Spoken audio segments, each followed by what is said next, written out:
सभी को राम राम। एच के पैलमिस्ट्री यूट्यूब चैनल में आप सभी का स्वागत है। हथेली के प्रमुख रेखाएं तो 4 हैं ही हैं। बाकी अन्य रेखाएं बहुत से हाथों में होती है, बहुत से हाथों में अदृश्य होती है, लेकिन प्रथम 4 बहुत से हाथों में मिलती है और एक रेखा जो बहुत कम हाथों में नहीं पाई जाती है और बहुत से हाथों में वो होती है। तो जैसे यह जीवन रेखा है, यह मस्तिष्क रेखा है और यह हृदय रेखा है। यह तो सबको शायद मालूम होगा, लेकिन एक रेखा यह भाग्य रेखा है। इसे शनि रेखा भी कहा जाता है। जो नए श्रोतागण हैं उन लोगों से अनुरोध है मेरे चैनल को सब्सक्राइब करें, बेल दबाएं, लाइक का बटन दबाएं। और आपको बताते हैं कि भाग्य रेखा बहुत से हाथों में होती है। तो देखिए, किसी की तो पूरी यहाँ से लेकर यहाँ तक रहती है, यह सर्वश्रेष्ठ भाग्य रेखा है। अब किसी की यहाँ से चालू होती है, उसका अलग मायने होता है।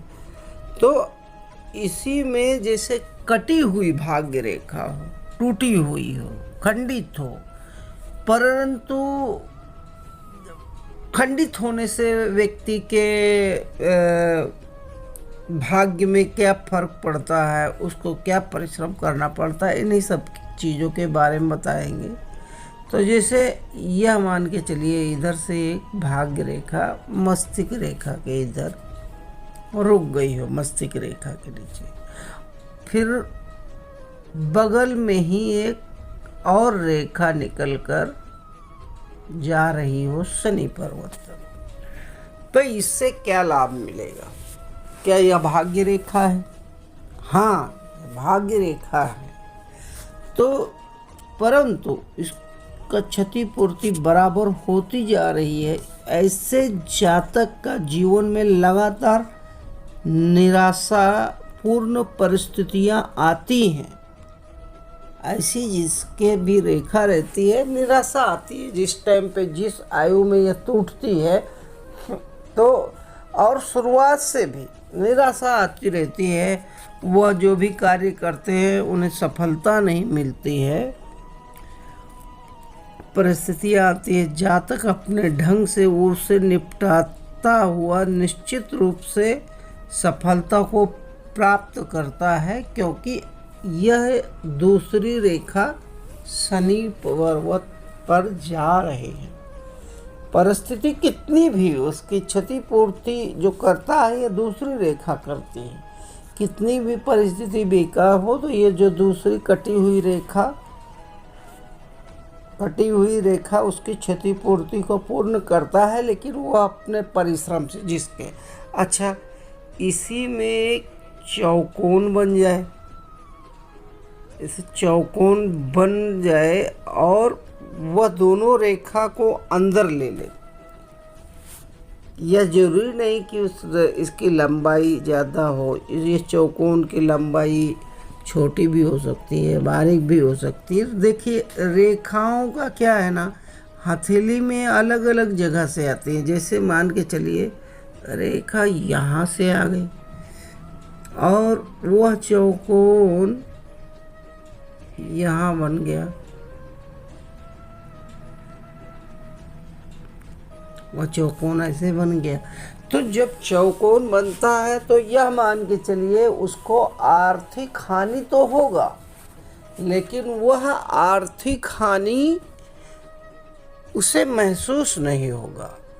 वह मतलब परिश्रम, देखिए, अपनी योग्यता से वह हर एक चीज़ हल करेगा, वह हर एक चीज़ हल कर लेता है और निपटते हुए जाता है और सफलता भी प्राप्त करता है। सफलता प्राप्त करना मतलब जो उसने मंजिल सोचा हुआ है, ये है कि बहुत लोगों का बहुत जल्दी हो जाता है।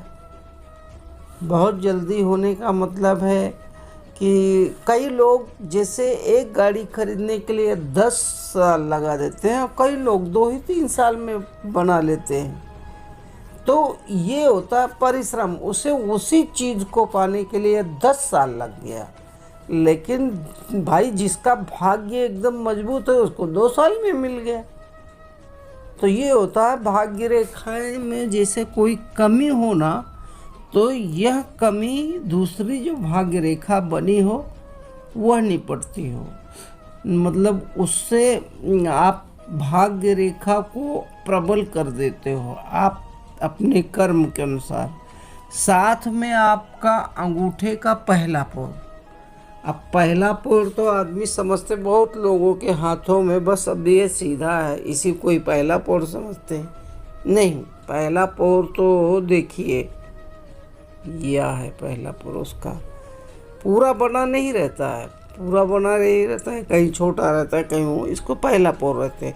यह जितना विकसित रहेगा, यह विकसित रहेगा या मान के चलिए वह और उन्नति करेगा। अच्छा, इसमें गुरु पर्वत भी उठा हुआ है, तो गुरु पर्वत भी उठा हुआ रहता है। ऐसे व्यक्ति यह मान के चलिए निश्चित रूप से उस जातक का भाग्य बहुत ही उज्जवल है। अच्छा, जो जल्दी में सफलता पाते, तो कई बार ऐसा होता है कि जब वृद्ध अवस्था आती है तो उस वृद्ध अवस्था में उनको उतनी मतलब सफलताएं नहीं मिलती, लेकिन जिनको परिश्रम से मिलती है और बहुत दिनों के बाद में मिलती है, उसके वृद्ध अवस्था तक वह सफलता बनी रहती है हमेशा। तो आप लोगों को मेरा विश्लेषण अच्छा लगा होगा तो मेरे चैनल को सब्सक्राइब करें।